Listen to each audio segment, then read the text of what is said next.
The Comedy MX Entertainment Channel spotlights unique videos found nowhere else. Visit World Fairs, see atomic explosions, the golden age of trains, rare comedy features. You can even see the USA in your Chevrolet.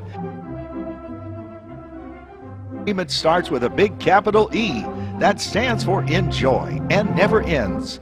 So indulge your passions and binge watch all night.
I made in school today? Miss Young taught us how to make the 5-pointed star. Well, that's wonderful, dear. Will you show us how to do it?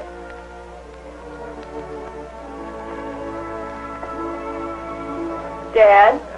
John, come over here. Maybe you'll learn something. Hey, John, let's see you make one, too. Take a square piece of paper and fold it like this.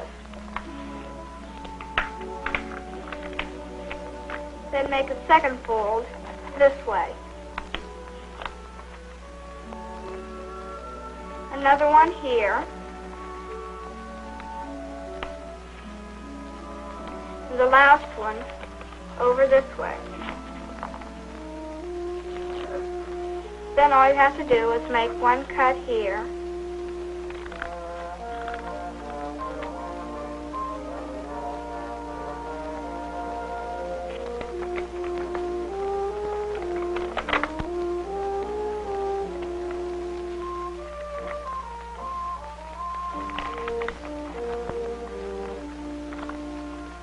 Aw, Louie.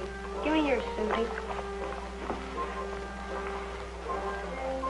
Dad, why does a star have to have 5 points? Well, son, the story goes back to the days of our Revolutionary War. They say George Washington went to see a dressmaker named Betsy Ross and asked her to make a flag that he could fly at the head of his army. Seeing the stars Washington wanted had 6 points, she suggested that 5-pointed stars would make a better-looking flag. Washington agreed with her, but he thought it would be too difficult to make so many 5-pointed stars. And with that, Betsy Ross displayed a woman's typical cleverness. By folding a square piece of paper, one snip of the scissors, and presto, a perfect 5-pointed star. Just like this one you made for us, Susie. And with a little practice, John, you'll be able to do it too. Daddy, was our flag always the same as it is now? To answer your question, Susie, let me show you how our flag has changed. Son, will you get me that encyclopedia about flags? Our flag has played a very important part in the growth and history of the United States. In early American days, each colony had a flag of its own, with its own particular symbol. A pine tree on the old Massachusetts flag, a sign of the great outdoors. They might have used it as a symbol to show their struggle with the wilderness in those days. We find an anchor on the Rhode Island banner. This might well have been their symbol for hope. Hope for survival and hope for a plentiful future. South Carolina used the rattlesnake as its symbol. The coiled rattlesnake, with its 13 rattles and threatening motto, "Don't tread on me," could well have shown the determination of our forefathers to resist oppressions by outside nations. The first flag that resembles our present American flag is known as the Grand Union flag. It had the 13 red and white stripes, but the crosses of St. George and St. Andrew were used instead of stars, to show the colonists' relation to England at that time. One of the first flags to contain stars and stripes is known as the Betsy Ross flag. It was born on June 14, 1777, when the Continental Congress made a resolution that the flag of the 13 United States be 13 stripes, alternately red and white, that the Union be 13 stars, white on a blue field, representing a new constellation. In 1794, Congress admitted Vermont and Kentucky to the Union, and shortly after that, authorized a flag containing 15 stars and 15 stripes. This flag figured in many stirring episodes. Francis Scott Key was inspired by it to write the Star-Spangled Banner. When this flag was raised over Tripoli in 1805 by troops under the command of Marine Lieutenant Presley O'Bannon, it became the first American flag to fly on foreign soil. In 1818, Congress passed a law which returned the flag to its original design of 13 stripes. On the morning of April 12, 1861, the big guns of the Confederacy opened fire on Fort Sumter in Charleston Harbor, and the Civil War was on. Preserved at Fort Sumter National Monument, you can still see the remnants of the Union flag that flew so proudly throughout the two-day bombardment. In 1912, the territories of New Mexico and Arizona were admitted as states, bringing the total of stars in our flag to 48. And that's the way it remained through World War I, World War II, and the Korean conflict. We're still adding stars to Old Glory. In 1959, Alaska joined the Union. And in 1960, Hawaii became the 50th star. That's just part of the history of Old Glory and the many changes it has seen. Dad, why is the flag red, white, and blue? Well, son, throughout the years, our forefathers showed bravery and courage in fighting for what they knew was right. Life, liberty, and the pursuit of happiness. The red in our flag stands for courage. The white is for liberty. And the blue tells of our forefathers' loyalty. But the combined colors tell the story of the men and women who, through suffering and hardship, did not hesitate to sacrifice even their lives for their country. Daddy, I've been wondering about something. I know the flag is raised every morning and lowered every night, but why is it that sometimes the flag is only halfway up the pole? That's called half-masting the flag, Susie. On specific dates or periods of mourning, we half-mast the flag. Now, to do this, the flag is raised quickly to the top and then slowly lowered until it is just halfway down the pole. That's called half-masting the flag. Does that answer your question, Susie?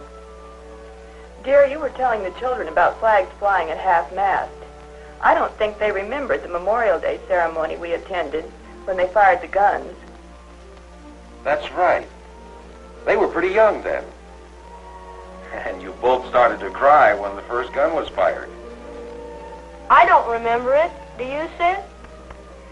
Nope. Tell us about it, will you, Daddy? Well, you children were pretty young then. On Memorial Day, our flag flies at half-mast until noon, in memory of all our countrymen who gave their lives in time of war. The flag is raised rapidly to full mast immediately after the 21-gun salute.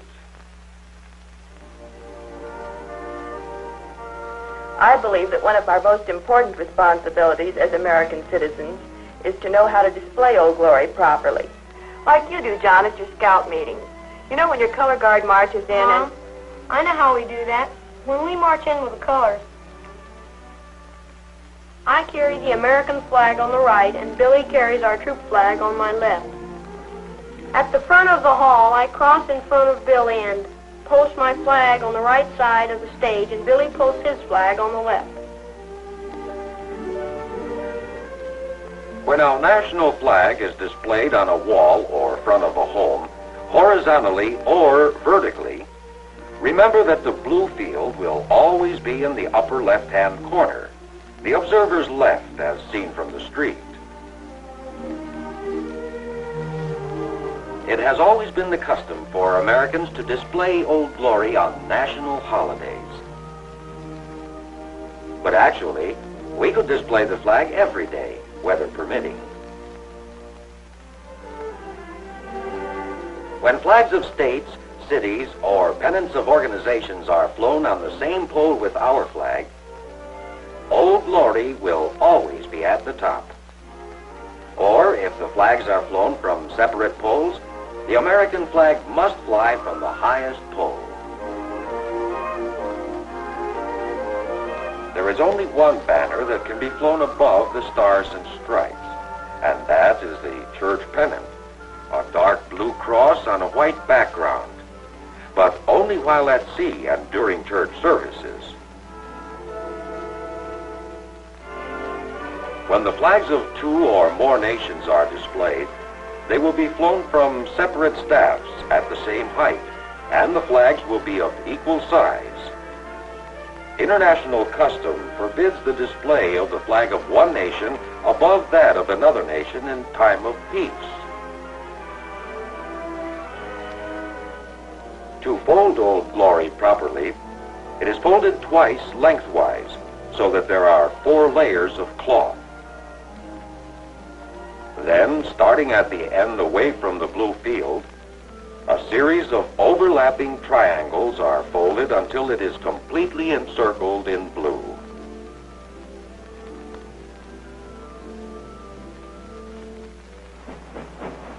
A traditional ceremony covers the presentation of colors to a Marine Corps color guard. When the color guard has been formed, they receive Old Glory first,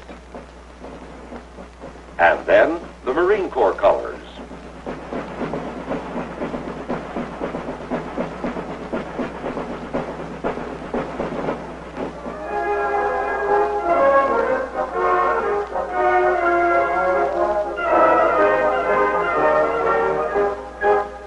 As the color guard passes the reviewing stand, the Marine Corps flag dips in salute to the reviewing officer. Old Glory remains upright. There are many ways to salute. Military, placing the right hand over the heart, removing the hat and placing it over the heart, or if uncovered, standing at attention. In saluting our flag, we not only show respect towards it, but we also express our love for our country. We have to watch our time, dear. You promised to take us out to the camp for evening colors. That's right. Everybody in the car. We have just enough time to make it.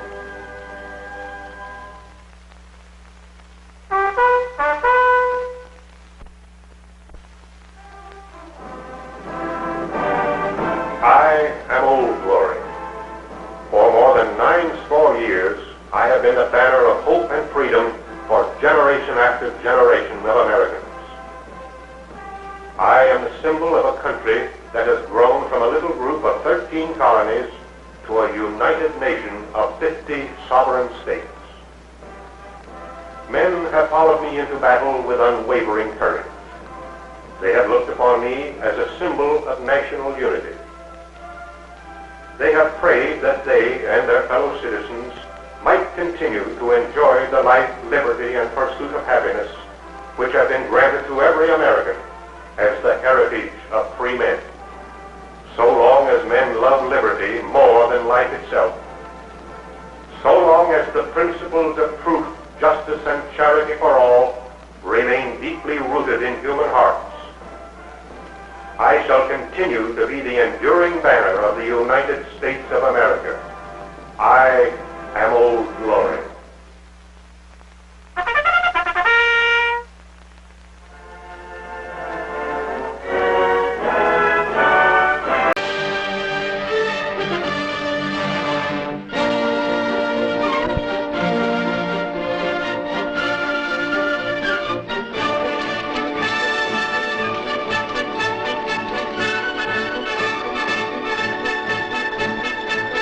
Never seen such a war.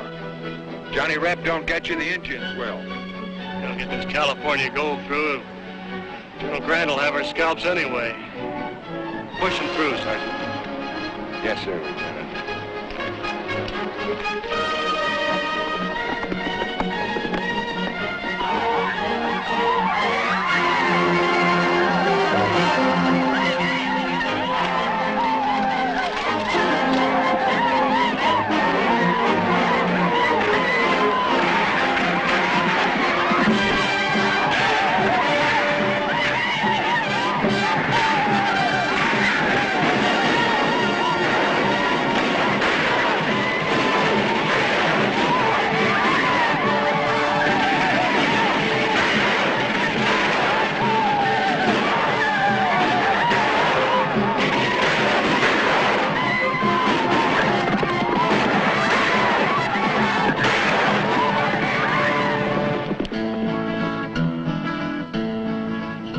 I sing as I wander along on the lonely road.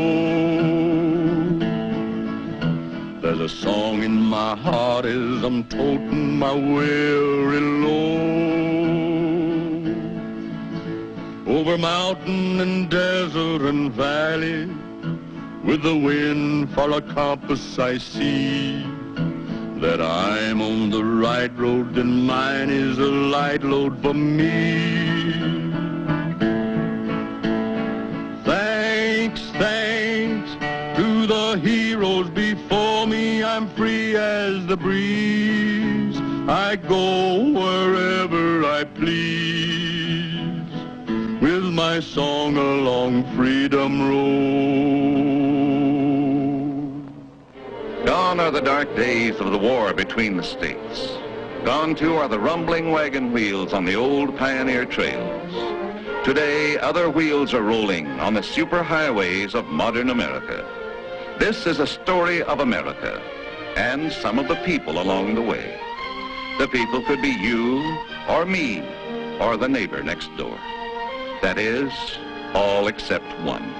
The story begins on a California highway near San Francisco. Meet Jimmy Rollins of Seattle on his way to Washington, D.C. and his first Boy Scout Jamboree. He's getting a king-size thrill out of the ever-changing view of America through these big picture windows. How's it look to you so far, son? It's the greatest. Take this highway, for instance. It follows the coast all the way down to San Diego. And then remember, it's the same road the Spaniards followed almost 200 years ago. Only they called it El Camino Real, King's Highway. Try and imagine how it looked then. You mean with Spaniards on horseback? In your own mind's eye, yes. Fred Schroeder of Portland, Oregon, also has his place in this story of America. Summoned to the nation's capital to receive a medal for his only son, Fred Schroeder should be a proud man. He isn't.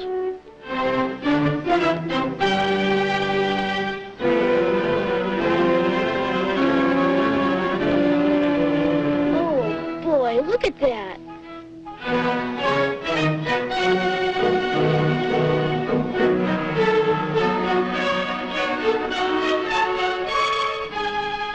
longest single-span bridge in the world.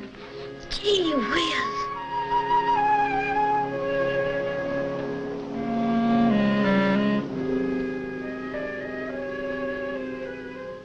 Aren't you even gonna look at it? Look at what? It's only the Golden Gate Bridge. Only.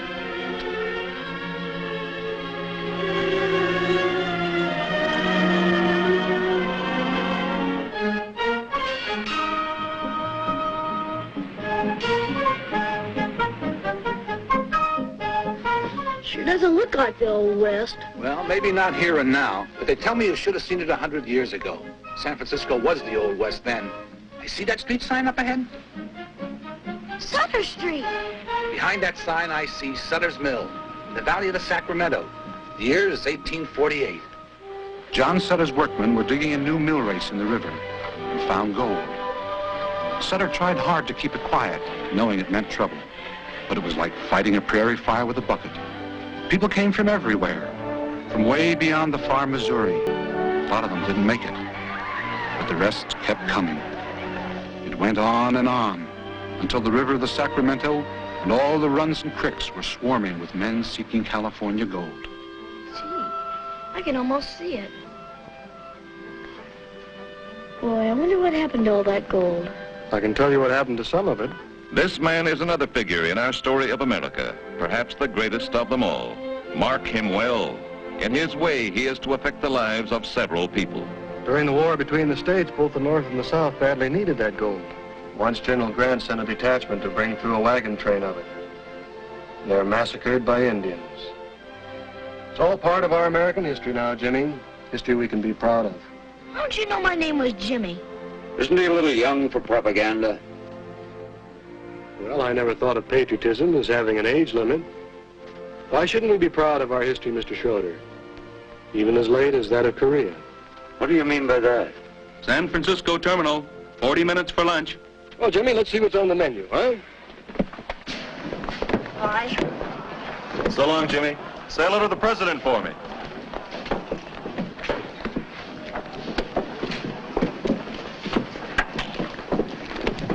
Where did I pick him up? Once for Sacramento, Chicago, ladies, now boarding in gate 7. All aboard. Thank you. That's your number? 14? No, young fellow, that's my safety record. Like you earn a badge in scouting. That means I've driven for 14 years and never even been a defender. You must be pretty good. Oh, there are plenty longer records than that. The men who drive for Greyhound are proud they've made it the safest transportation in the land. Who's the proprietor around here? Where to, please? Philadelphia. Thank you. Hi there, General. Hey, aren't you Bill Roberts of the Philadelphia Eagles? Could be. Excuse me. Oh. He's a professional football player. Thank you. Thank you. Fumble. Oh, I'm sorry. That's all right. Wrong way Roberts does it again. Thank you.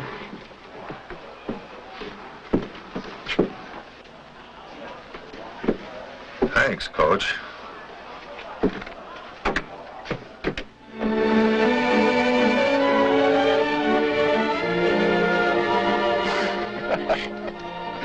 Anyway, I don't have to be in Philly for a week to sign the contract, so I thought I'd see the country. I hear it's quite a country. It is. You live in New York? I work there. I've been home on vacation in San Francisco. Me too. What do you know? A couple of natives and we got to go out of town to meet. Funny, isn't it? Say, look, it's only a hop from Philadelphia to New York. How about seeing the big town together? Why, I'll be pretty busy. Oh, I see. Guess I was offside, huh? Mind if we have a little talk? What about? You have a problem, so have I. I thought we might be able to help each other find the answers. I know the answer to mine. Are you sure you didn't look in the back of the wrong book? Hey, Bill, look at this. Excuse me, I'm public. Look, there's another one. Route of the Pony Express. It's all right here in my book. Riders of the Pony Express. That's right. Sacramento was the western end of it, you know. And St. Joe, Missouri was the eastern end.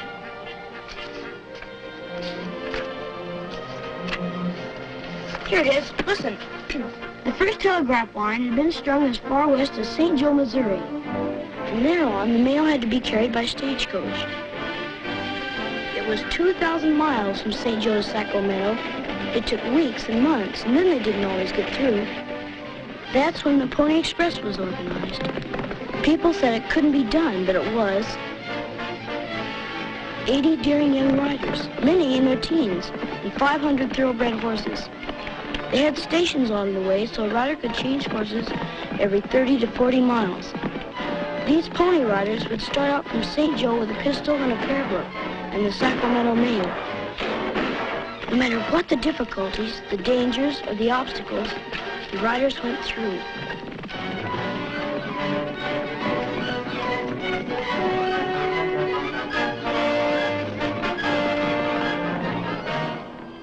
Boy, was that terrific. You know, you could almost see those ponies. I wish I would have been living then.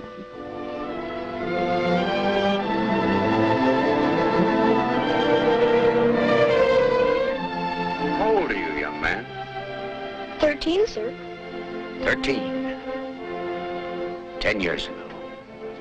He liked the West, too. Who, Mr. Schroeder? He was a Boy Scout. They couldn't wait to get him in uniform, either. Easy, Schroeder. Let's look this guy. Don't you like this country, mister? No, Bill. If you want to fight for it, they'll give you a uniform, too. I put mine away after Korea. Any more questions? I think it's time for some answers, Bill. Mr. Schroeder's only son was killed in Korea. We just found out how. The boy's been awarded the Congressional Medal of Honor. Mr. Schroeder's on his way to Washington to accept it. I'm sorry, sir. I didn't know. I didn't know anybody. Congressional Medal of Honor. Gosh, that's the highest there is. Is it?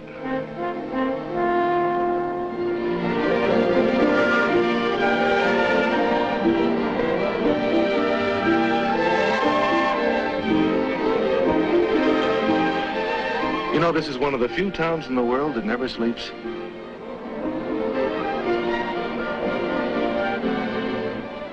They all come here to gamble. Or because they have gambled and lost. You mean? I mean, a person ought to be real sure she's marrying the right guy. Waldo's a fine man, and he has good prospects, too. Waldo? Besides, he's my boss. Oh, I'm sure he's a good, dependable guy, but do you have fun together? Of course. Oh, well, not frivolous, but... Oh, well, frivolous is the best kind sometimes. That's where I could be a help.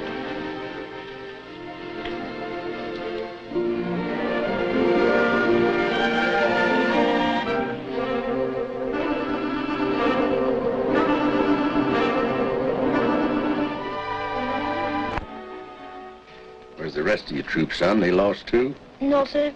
They went on ahead. My dog was sick, and I couldn't leave till he got better. Oh, good for you, son. I like a feller I could depend on, even if I was a dog. Say, aren't you Tex Ritter, the movie cowboy? That's my brand. I saw you get on at Laramie. I've been on personal appearances, Denver and places. I wish I could hear you in person. Well, could you? Well, now, maybe I could. Just one short one. Did you ever hear the legend of the Alamo? Oh, no. Did you ever hear of Davy Crockett? Oh, sure. Well, this song here is about Davy and the Alamo. Now, you try to imagine that you're in San Antonio, Texas, while I sing about it. Alamo and the stubborn band that stood in the path of invasion. 180 were challenged by Travis to die. by the line that he drew with his sword when the battle was nigh. And young Davy Crockett was first to cross over with a gallantry fierce in his eye. For God and for freedom, a man more than willing to die.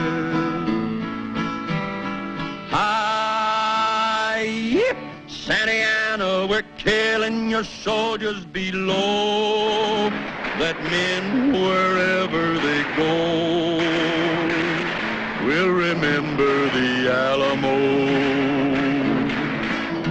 They sent a young scout through the battle, much bloody and loud, with the words of farewell from a garrison valiant and proud. Grieve not, little darling, my dying, if Texas is sovereign and free, we'll never surrender and ever with liberty be.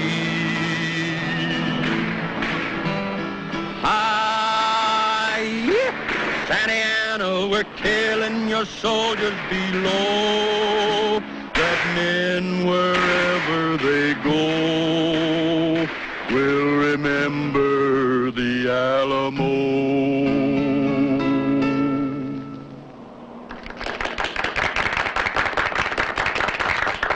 Even our songs glorify senseless sacrifice.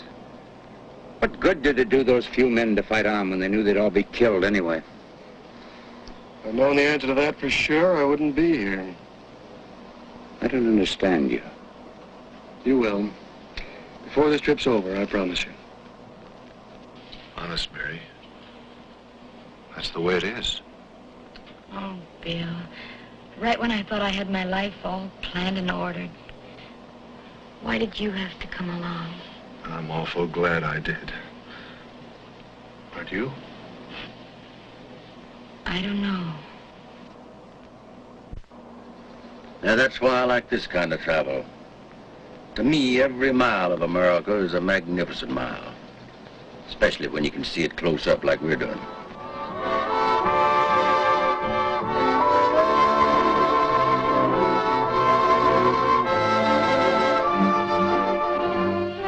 But you've got to give me more time. Time? Time I'm running fresh out of. Gee, Mary, I can't let you just walk out of my life. This trip will be over before you know it. You see? We're coming into Chicago now. That's Lake Michigan. Oh? Yeah, that lake saved a good many lives once. It did? To look at it the way it is today, it's hard to realize that right here in 1871 was the scene of the most destructive fire there ever was.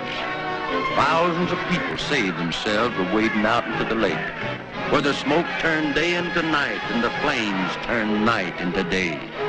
All because Miss O'Leary's cow kicked over that land. But the city rebuilt, bigger and better than ever, with only a few landmarks left to show where the great fire was. Well, let's see, we're pulling in. I'll be leaving you in Chicago. You can get off and look around if you want to. You'll have a little time here. Well, then goodbye, Mr. Ritter. Just wait till the troop hears I rode this far with you. Pleasure's all mine, Jimmy. Be a good scout. Oh, goodbye, Tex. So long, partner. Say, I know where I've seen you before. Was that so? Weren't you in my outfit, the old 2nd Division?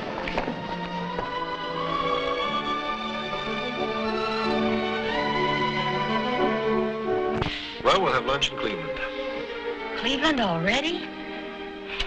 Why is it time flies so when you're happy and drags so when you're unhappy? Ought to be the other way around. Hurry up when you're unhappy and slow down when you're happy so you can enjoy it. You're a funny girl. I mean, funny peculiar or funny ha-ha? I mean funny, wonderful. Hey, Bill.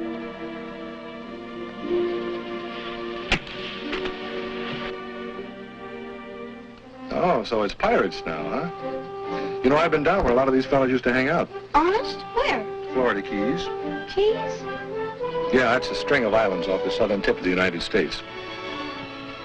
They're connected by a series of bridges, making a highway almost 100 miles long as the crow flies, stretching right out over the ocean, all the way to Key West.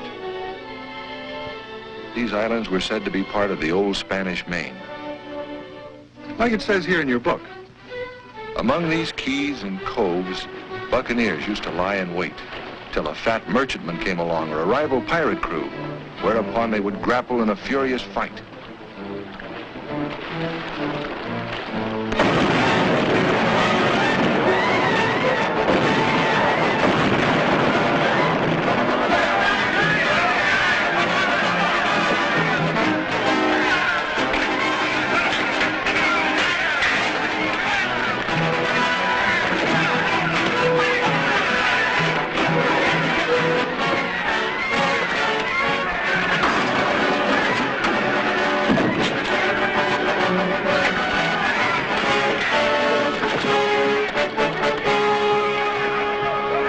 There's a lot of buried treasure down there. Could be.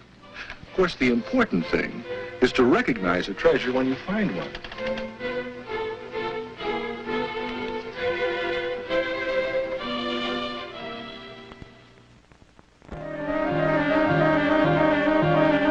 We certainly made good time on the Pennsylvania Turnpike. You getting in a hurry now that your trip's almost over?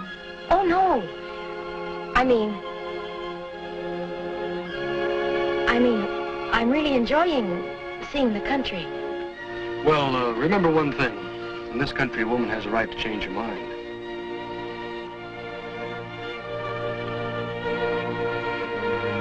Now we're coming into the post house. Last stop before Philadelphia.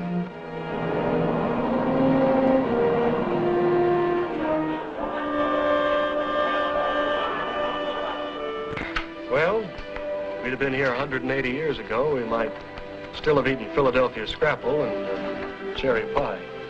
But I doubt if we'd have been drinking iced coffee. No. There wouldn't have been this many people, I bet. No, you're right. Although the roads were all pretty well traveled in 1776, bringing delegates to the Continental Congress. They came from all corners of the 13 colonies, by stage, by colonial coach, and by horseback.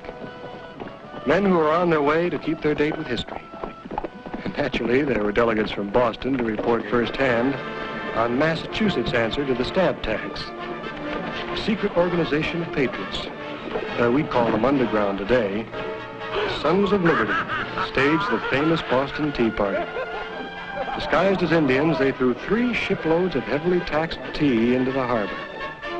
So the delegates were gathering in a building that still stands in Philadelphia. Their meetings were stormy and exciting. Some of the colonists felt they weren't being so badly treated by standards of the old country. But over here, the people were beginning to breathe the exhilarating air of freedom. It was a new idea in the world, and they liked it. But it was a dangerous idea to espouse.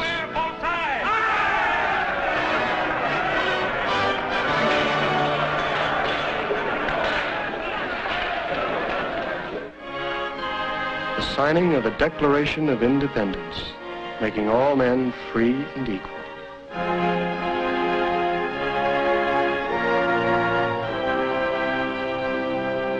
Why so large a signature, my friend?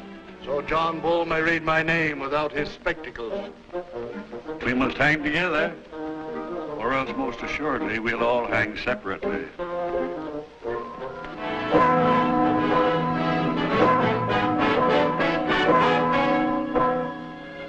You can see that same Liberty Bell in Philadelphia today. In Independence Hall, where America became the first free nation on earth. Hey, I want to go get some chewing gum. Go ahead.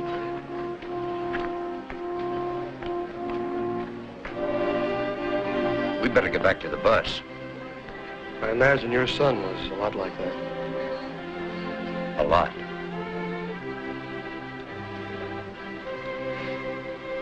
I have an idea. You know, there are shrines and memorials to all our wars. America is still paying the price for liberty even to this year of 1900 and now. Let's get to the point. Gladly. I think we ought to take a short side trip, you and I. There's a bus waiting. Trust me. You'll be glad of it the rest of your life. All right.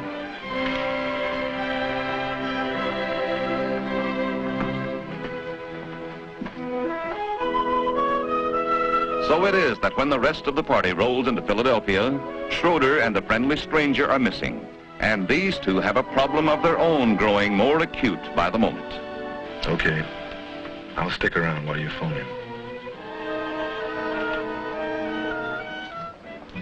Yes. Yes, dear. All right. Goodbye, Waldo.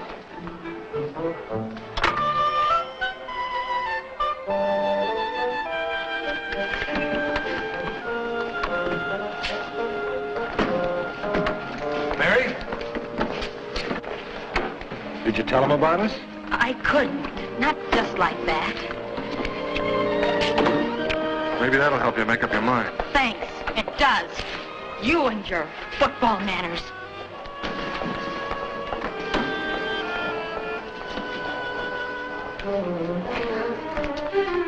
So it is with confused emotions that Mary returns to New York, to her pleasant career girl routine, and to Waldo.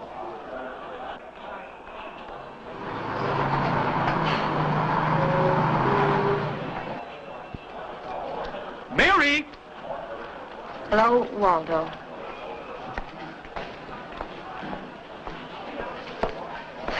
Welcome, thrice welcome. We better get out of here. I have something in this box for you. I'll take your luggage. Excuse us, please. I trust you feel completely rejuvenated. There are a great many things at the office that require attention. What's the matter?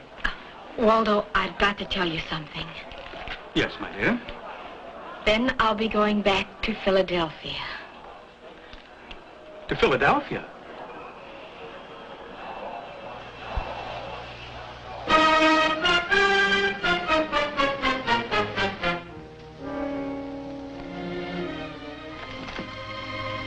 You did say 3 o'clock, didn't you? He better be here at 3, and he better sign that contract. He will. We'll need the money.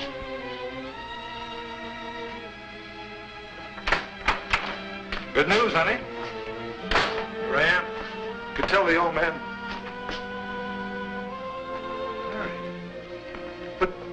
But you... No, what kind of language is that? Yeah, but for Waldo. What about Waldo? Does that answer your question? The ring never belonged there in the first place. It belonged to my mother, really. I just switched it. Well, Bill Roberts, you've got the ball. Now carry it.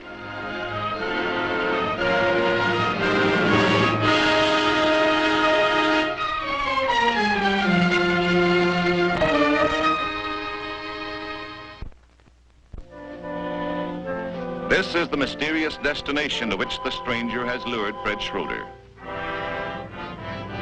What connection is there between this bit of Pennsylvania countryside and far-off Korea? I still don't know why you wanted me to come here. I wanted us both to come here, because there's a message here we both need. What message? Who are you, anyway? Come to think of it, I don't even know your name. Almost 100 years ago, when he came to Gettysburg, it was in this very town.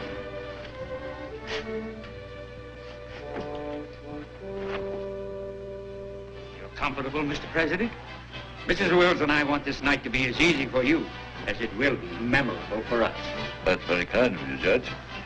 I'm afraid they'll expect you to make a few remarks, Mr. President. I'd better save my few remarks for tomorrow. Is there anything else? No, yes, there is something else. Would you request the band to play Dixie for me? Dixie? Mr. President. Dixie, sir? Somehow I think it would be a fitting thing at this time, in this place.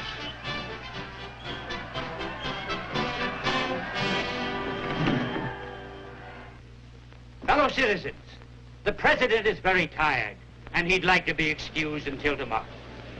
He asks that the band play Dixie. Dixie? Why, what does he mean by that? Does he know that Gettysburg's in Pennsylvania? Yes, I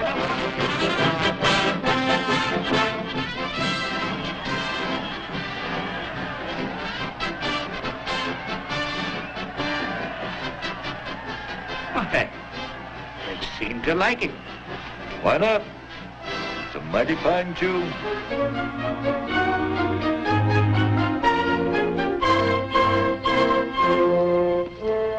I think you can hear it here.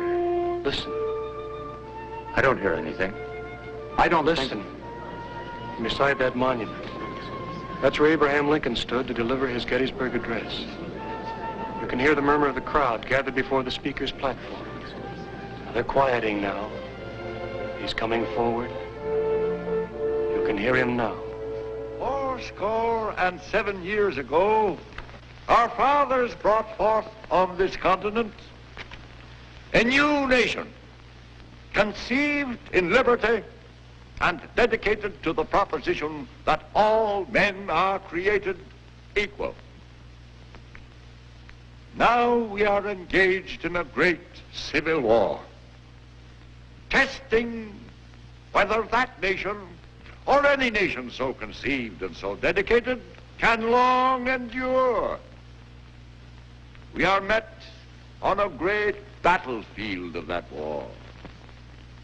We have come to dedicate a portion of that field as a final resting place for those who here gave their lives, that that nation might live, that from these honored dead we take increased devotion to the cause for which they gave the last full measure of devotion.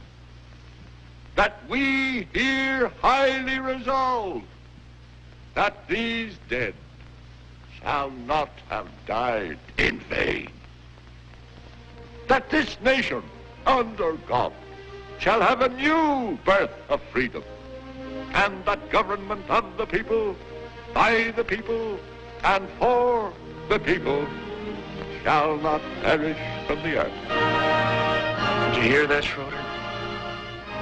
Did you hear that? That was the message we both needed. That these dead shall not have died in vain.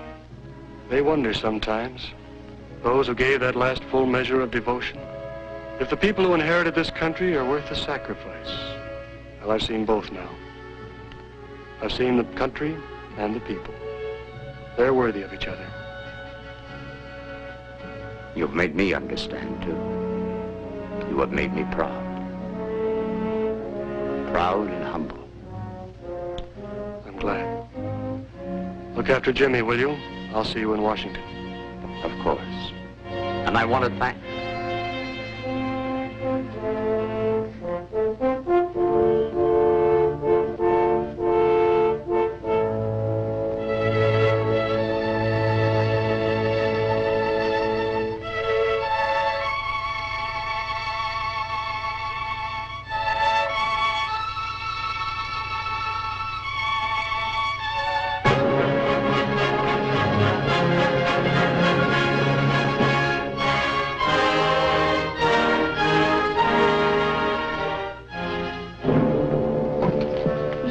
Come and get me. I wanted you here with me, Jimmy. That's the tomb of the unknown soldier. Is the guard always there? Always. And over there lie other heroes. The unknown of the war between the states and other wars. Is this where we're supposed to meet him? I thought we might. He said he'd see us again. Come to think of it, he didn't say we'd see him.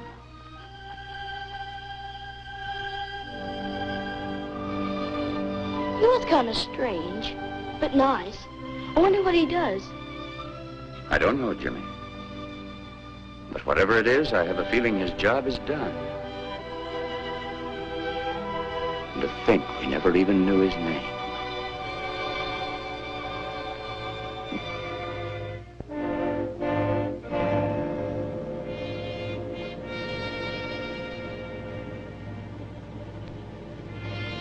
His name, like the words of President Harding when he dedicated this spot, the name of him whose body lies here took flight with his imperishable soul. We know only that his death marks him with the everlasting glory of an American who died for his country.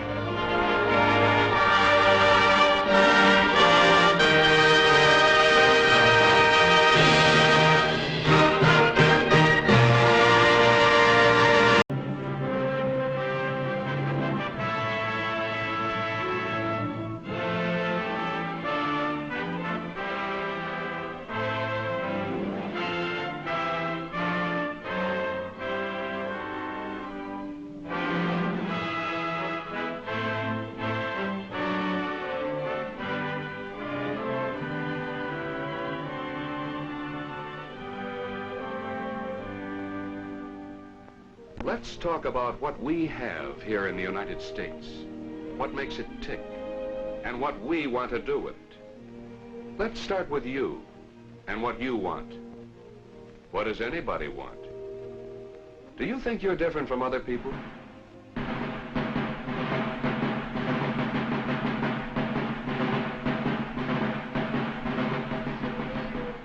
Millions have worshipped the strong man, the leader.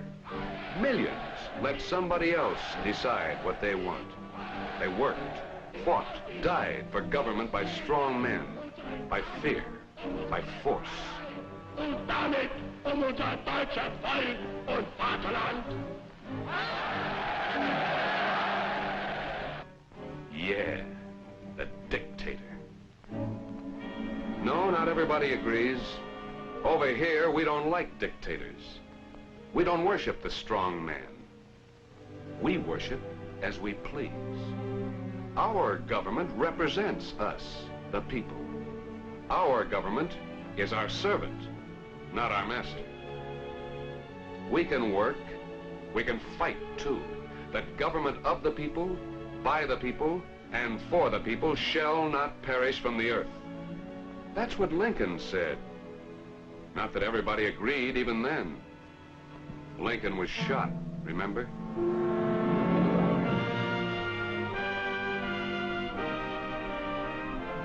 Any government, a lot of power, but keep in mind that the power can come from the top down or from the bottom up.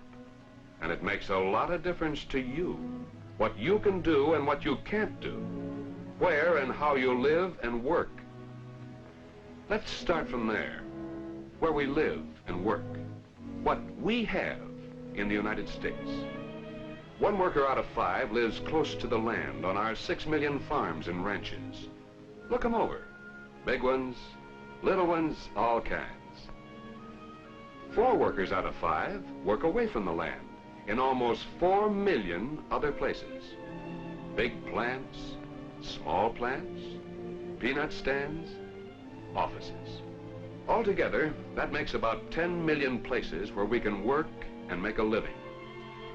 How we work and how we live makes all the difference in what we have in the United States. But how did we get what we have? Suppose just for a moment that we didn't have our 6 million farms and ranches. Let's get rid of them, all of them. Okay? No more farms or ranches.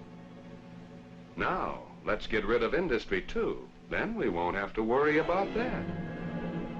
Fine, no more industry, no more places to work.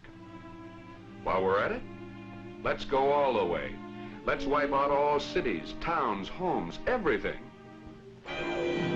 Now what? Well, now we're starting the hard way, close to old Mother Nature. You and everybody else on Earth have some things in common. You want to stay alive. To stay alive, you have to have food. You have to have some shelter against the elements. You want to be as comfortable as you can. So let's start with this common problem and see what it takes. What are we going to do? Better find somewhere to go. Going to be a storm any minute. Give me the baby. Come on.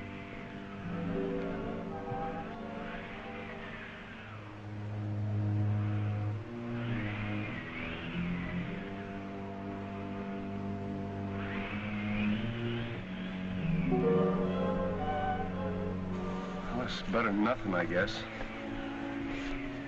I'll take it easy, honey. It's so cold. Could you build a fire, Tom? Sure. Gee, I don't seem to have any matches. Don't worry, we'll work out something. Looks like this might blow over. You stay here. I'll go out and see what I can find. Don't go far, Tom.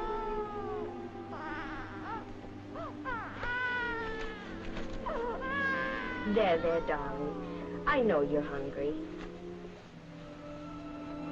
How long do you think she can feed that baby unless she gets some food herself? Not long. How long could you stay alive dumped into a real wilderness? Most people would starve to death. And yet, it's funny, isn't it? It's all there. Sun, air, soil, water, minerals, metals. It's all right there. But how to get at it?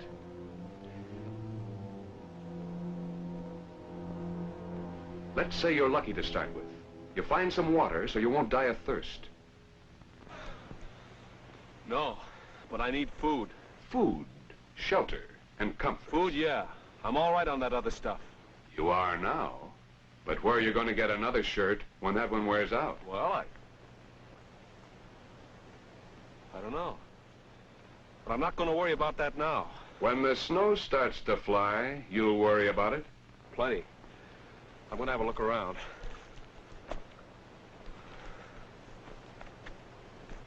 Tom has what any man has to work with, his brains and his muscles. So he goes to work with what he has. Put yourself in his place. Let's say you're lucky. You find some roots you can eat. You find some berries. A couple of days go by and you're still alive, but it's a full-time job. Let's say you're very lucky. You find some fish just when they're spawning. They're helpless. Now, this probably wouldn't happen to you, but let's make it easy. Let's say you get a couple of fish the way a bear does. Midge! Look what I got. Oh, I just flipped them out. I'm so hungry I could almost eat them raw. I don't know. Want to try? I can't. I can't. Gee, if we just had a knife. Hey, isn't that smoke? Oh, Tom. Sure it's smoke. There must be somebody over there. Wait here, I'll go and see.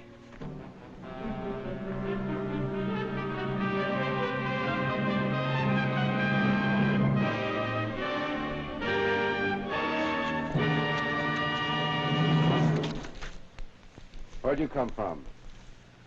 I don't know. Neither do I. You got a fire. I wanted a fire, but I didn't have any matches. How'd you do it? It took me long enough to get going. I've been trying to do this ever since I found myself here. I started like this. See? Then I took my shoelace and did it this way. Gee, that's wonderful. Yeah. And that knife. Where'd you get it? I found the antler. I made it by rubbing it against the rocks. Say, how about letting me use it? Ah, wait a minute.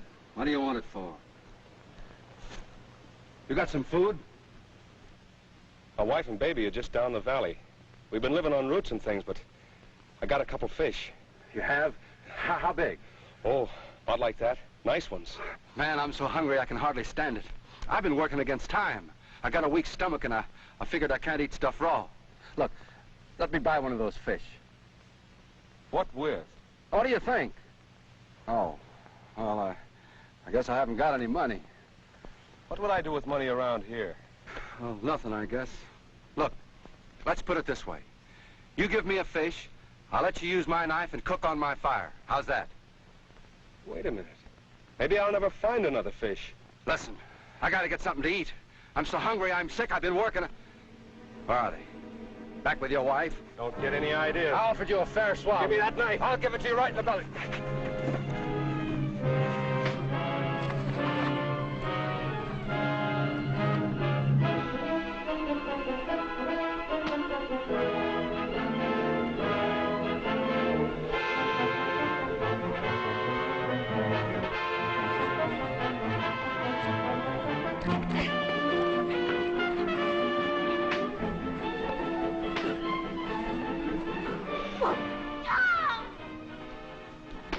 Stop it! You'll kill each other! What's come over you, Tom? Rude men acting like savage! Tom's fighting for his life. So is the other man. Let's go back and see what this is all about. If you were thrown into a wilderness without a match or a knife or any tool, you'll be right smack up against nature. You'd be just the same muscles, the same brains, and without tools, you might stay alive for a while. You might find some kind of shelter. You'd have to have food and shelter, and you'd want some comforts. To improve your situation, you'd have to take time out to make some tools. You can't be looking for food and make a knife at the same time. It takes work and time to get fire or any other tool. Incidentally, from now on, when we talk about tools, we mean anything that helps you get more food or shelter or comforts and helps you get them more easily. Getting food or shelter is a matter of life and death. And once you get something, and somebody else has something, you come up against the idea of swapping, of barter. Why can't we swap? One fish for the use of my knife and my fire. Well, what's wrong with that? I'd like to keep both fish. I need that knife and the fire. Okay, it's a deal. Life depends on food. And to fill your stomach, to put a shirt on your back or some kind of a roof over your head, there are only 3 things to work with: natural resources, your human energy, and tools. That's true anywhere, any place, anytime. Let's bring this out in another way. Everything in nature was here long ago. All the coal, the iron, the forests, the oil, the water, the land. Why didn't the Indians do more with it? The Indians had to have food, shelter, comforts. Why didn't they raise better food, build better homes? Why didn't the Indians do more with all this? They had some tools. They knew how to make fire. They used fire to clear land. When the growth was burnt off, the Indian women planted corn like this, with a clam shell and a hoe made from the shoulder blade of a deer. Yes, they had tools, Stone Age tools, but they never improved their tools. And as a result, they couldn't improve their production of food, shelter, and comforts. Compare this with the pioneer farmers. Crude as the early wooden plows were, they worked better than animal bones or clamshells. Yes, they had tools, but the important thing is they improved their tools. They shod them with iron, and now we make them from steel. Powerful tractors pull them down the fields. If this farmer had lived when the country was young, it would have taken 9 farmers like him to free 1 man from the land. With a better use of brains and muscles, better use of nature, and above all, with more and better tools, the modern farmer can free 15 or 20 men from the land. That's a pretty good example of what we have. Something happened in this country to produce a titanic upsurge in human energy and spirit, to produce more and better tools, to produce more and better food, shelter, and comforts. What was it? What helped us get what we have? Let's start at the beginning. The founders of the country didn't have tractors or television sets or automobiles, but they did have a mighty faith in God and a big revolutionary idea about people. They thought governments ought to be the servant, not the master of ordinary people like you and me. Have you ever read the Declaration of Independence?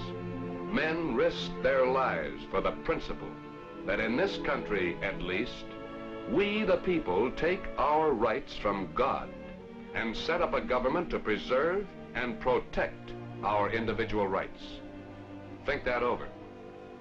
The signers of the Declaration of Independence declared their belief that we are endowed by our Creator with rights to life, liberty, and the pursuit of happiness, which nobody, no person, no group, no political party, not even our government, can take away from us. This farmer has certain unalienable rights, responsibilities, and obligations, which are his birthright under the law. This worker has the same rights, responsibilities, and obligations, which are his birthright under the law. These workers can challenge their government. which is ordered to protect their rights. And these aren't idle words. On July 4th, 1776, we declared our independence.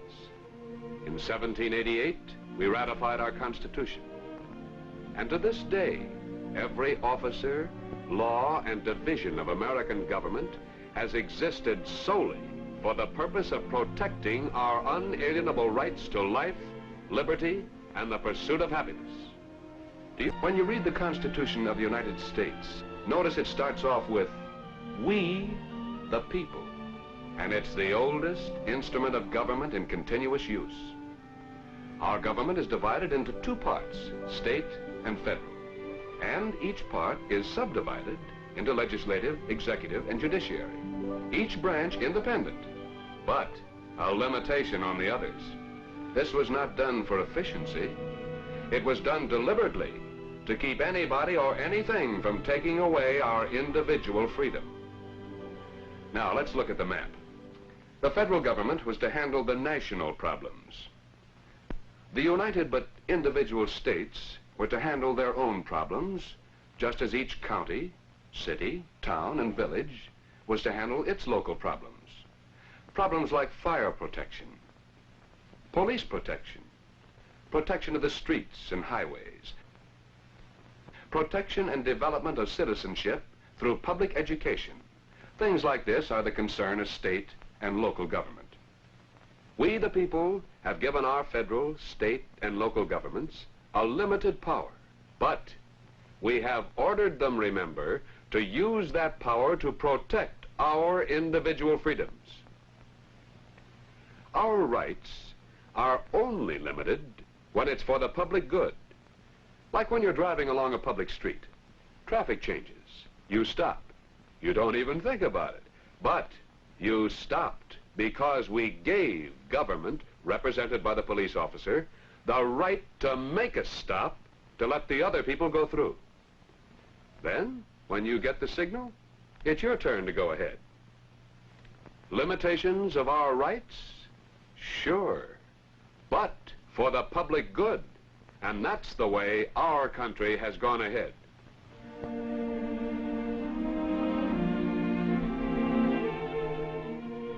Just what does liberty or individual freedom mean to you?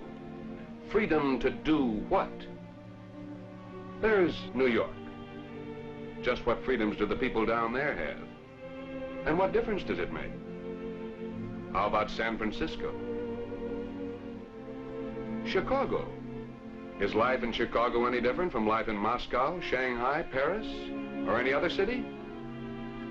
Is this any different from a town of the same size in some other part of the world?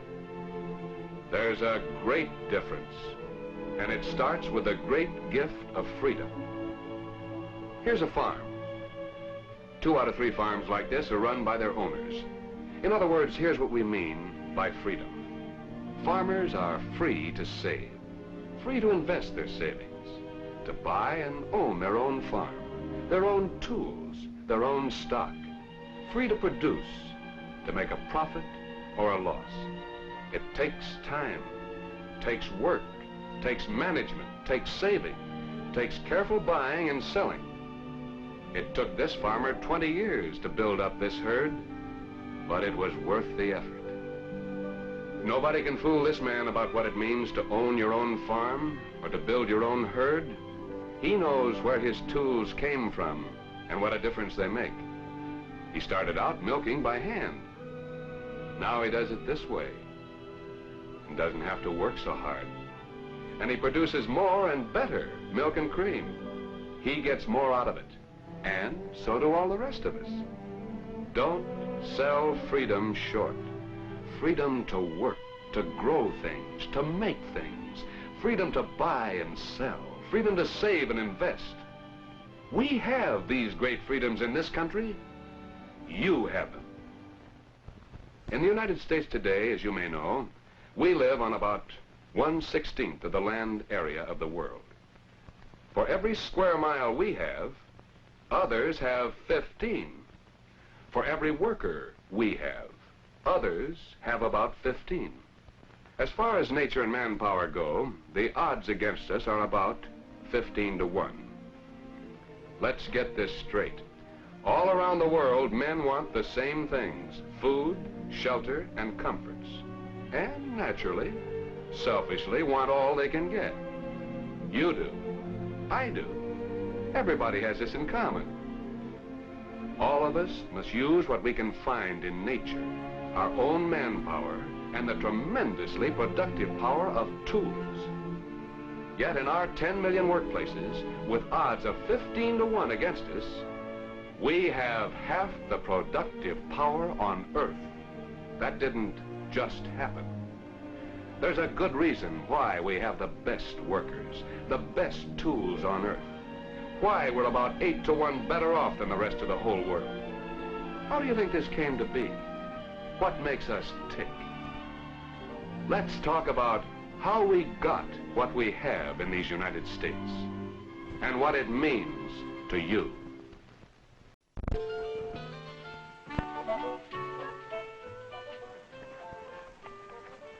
Hi, gang. Oh, hi, Mr. Crane. Now, that's what I call a little act of patriotism.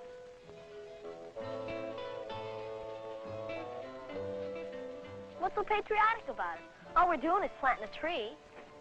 Yes, everybody helps on Arbor Day.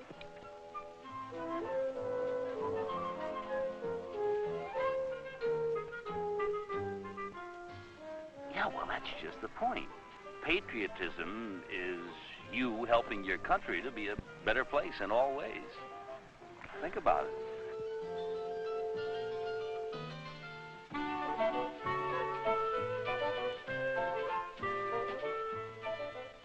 See you later. Bye-bye. Bye-bye, Miss Clay. Okay, come on, put some water in. How can you help? Patriotism is being proud of whatever you are and whatever you do.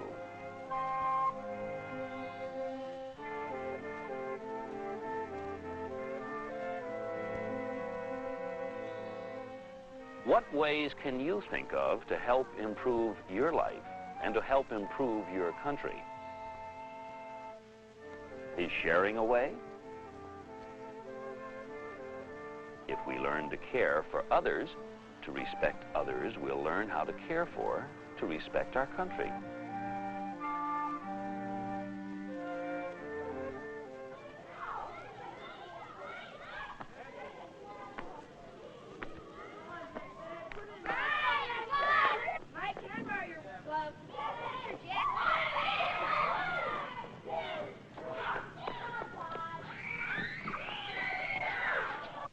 Gee, Mike, thanks for letting me use your glove. You helped win the game for us, didn't you? Yeah. It's a good thing I have my extra glove with me, right? Right.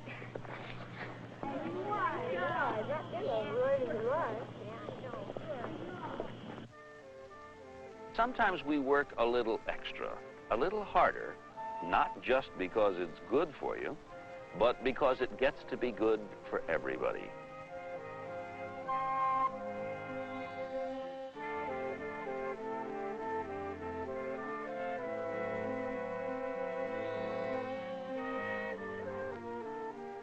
Good people make a good country.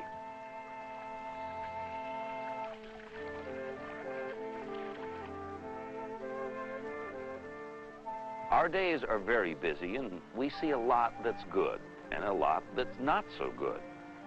How do we appreciate the good? And how do we correct the bad?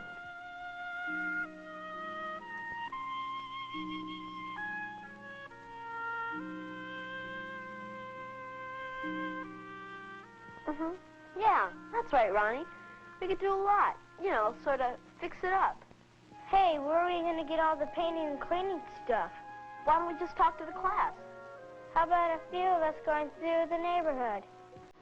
Your neighborhood is a little country, and if you know how to make a good neighborhood, you're going to know how to make a good country.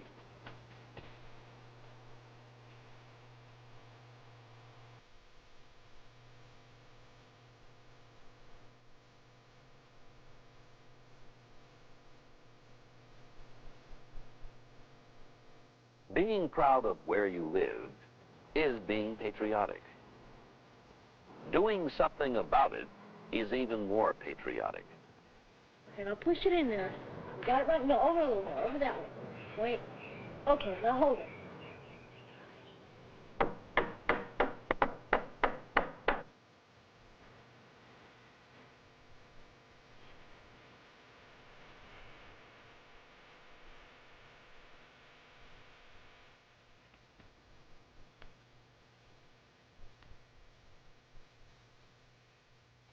Satisfaction with a day's work is a wonderful feeling.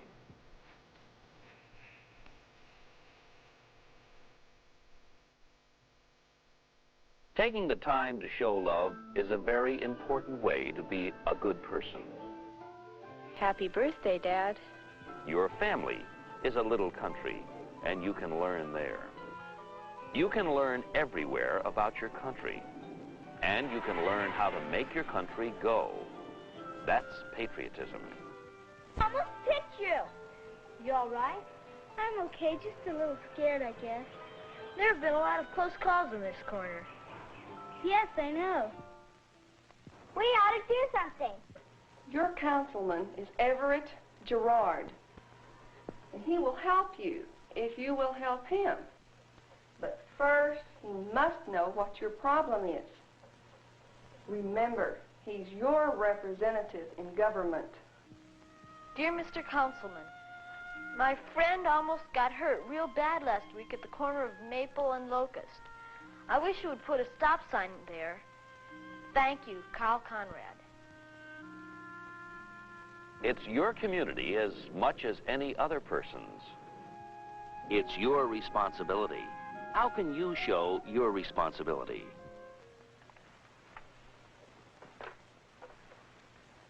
Mary, get me the city engineer, would you please?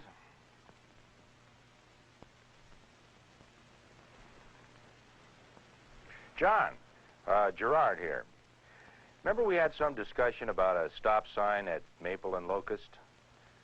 I got another letter today, this time from a little kid. I think you better put it on the agenda for the next meeting. All right? See you later. It's your country, isn't it? Every day you may have some small chance to make it a better country.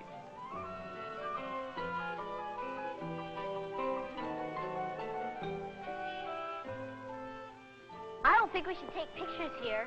Oh, that's all right. But that sign says that it's not all right. Why don't you go over there behind the ball diamond? Then those flowers will be here the next time you come back to the park, right? Right. Great. Thank you. Cooperation is a very good way of being patriotic.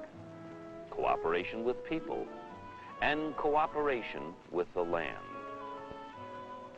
How can you cooperate with your land?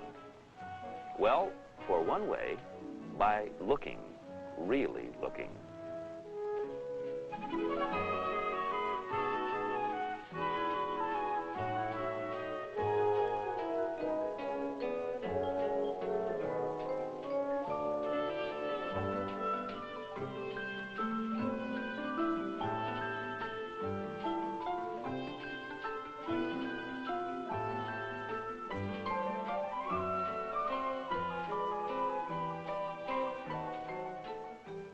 If you find the beauty and the goodness in nature, don't you think you'll find the beauty and goodness in yourself?